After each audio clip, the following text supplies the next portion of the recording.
Chapter 2. An Encounter on the Road. "I'll race you to the path," said Sam, when the woodshed was left behind. "All right," answered Tom, who was always ready to run. "Toe the mark here. Now then, 1, 2, 3, go!" And away they went, across the meadow, leaping 2 ditches with the agility of a pair of deer, and tearing through the small brush beyond, regardless of the briars and the rents in their nether garments might sustain. At first, Tom took the lead, but Sam speedily overhauled and then passed him. "It's no use. You could always outrun me," panted Tom, as he came to a stop when Sam crossed the footpath 10 yards ahead of him. "I can't understand it either. My legs are just as long as yours, and my lungs are just as big, too, I think." You want to do your running scientifically, Tom. That athletic instructor in New York—" "Oh, bother your scientific things, Sam. Uncle gives us enough of that, so don't you start in. I wonder if Dick has got the letter from Larry Colby. He promised to write last week. He is going to a boarding school soon." "We'll know in a few minutes. I wonder where Larry— Gracious, listen!" Sam broke off short, and as a loud cry for help reached their ears, it came from the footpath at a point where it ran through a grove of beech trees. "It's Dick's voice! He wants help!" burst from Tom's lips. "Come on!" And he set off as rapidly as his exhausted condition would permit. As before, Sam readily outdistanced him, and soon came upon the scene of a most brutal encounter. A burly tramp, all of 6 feet in height, had attacked Dick Rover and thrown him upon his back. The tramp was now kneeling upon the prostrate boy's chest, at the same time trying to wrench a watch from Dick's vest pocket. "Keep still there, or I'll knock you on the head," cried the tramp, as, letting go of the watch chain, he clapped a dirty hand over Dick's mouth. "I won't keep still," spluttered Dick. "Let me up." "You will keep still if you know what is best for you. I have your pocketbook, and now I am bound to have that watch and that ring."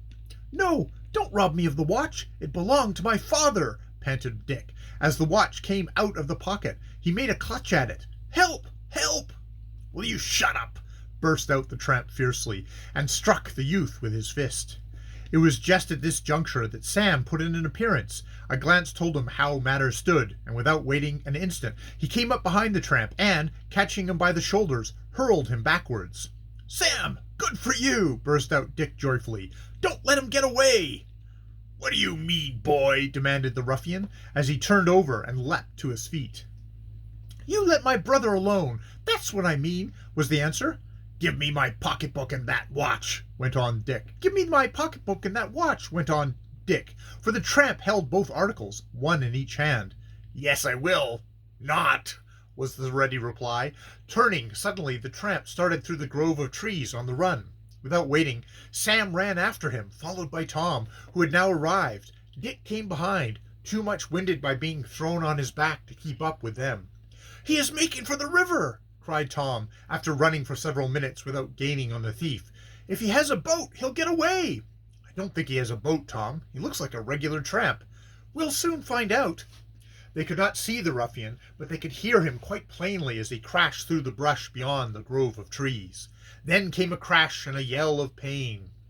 "He has stumbled and fallen," said Sam, and redoubled his speed. Soon he reached the spot where the tramp had gone down. He was about to proceed further when a well-known object caught his eye. "Here is the pocketbook," he burst out, and picked the article up. A hasty examination showed the contents were intact, and the 2 boys continued their pursuit, with Dick still following. They were now going downhill towards the river, and presently struck a patch of wet meadow. "We must be careful here," observed Tom, and just then sank up to his ankles in mud and water. But the tramp could now be seen heading directly for the river, and they continued to follow him. They were still 50 yards from the shore when Sam uttered a cry of dismay. "He's got a boat!" "So he has! Stop there, you thief!"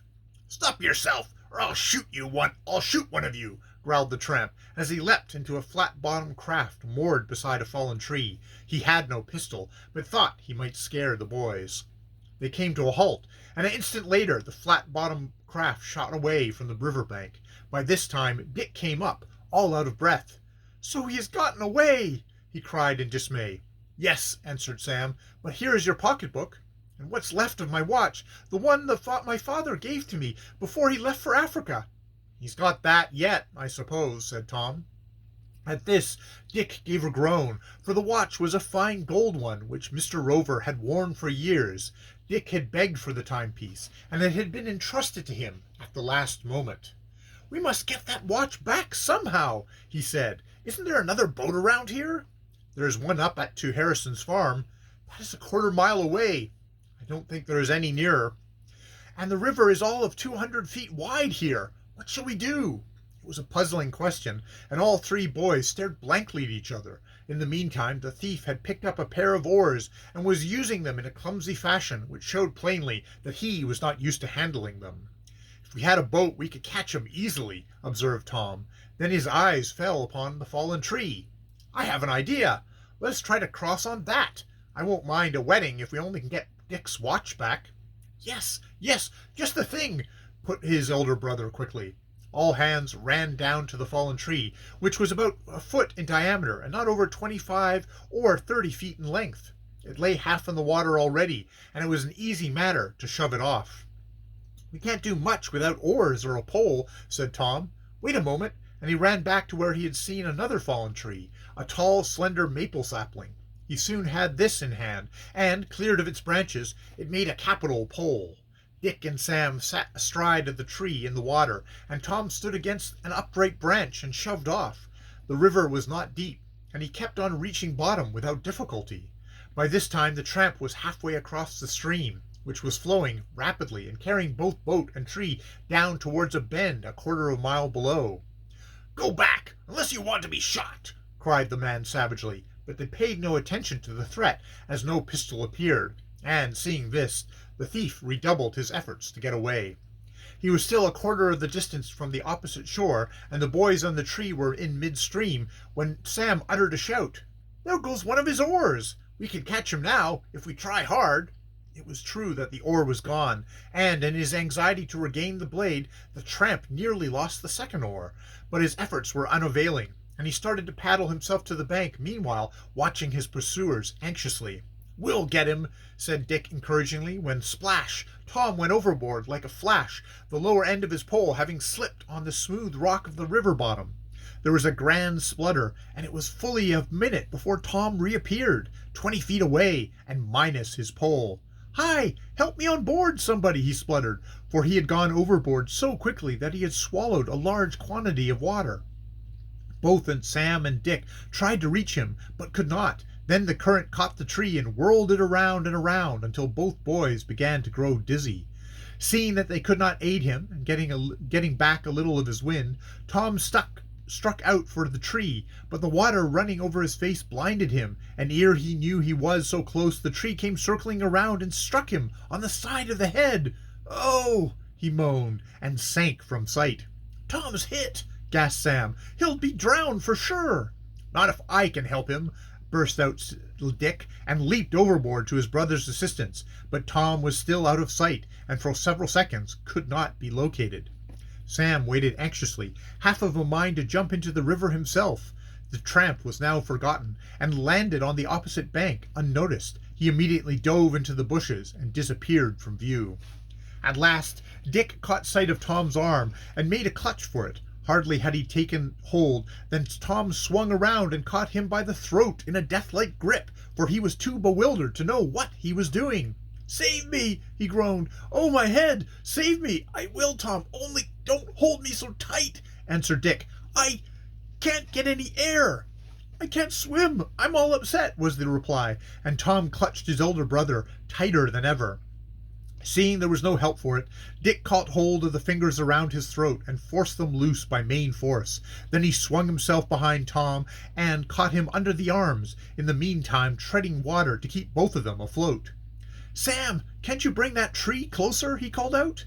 There was no reply, and looking around, he saw that the tree and his younger brother were 100 yards away and sailing down the river as rapidly as the increasing current could, carrying them for a quarter of a mile below what was known as the Humpback Falls, a series of dangerous rapids, though which but few boats had ever passed without serious mishap.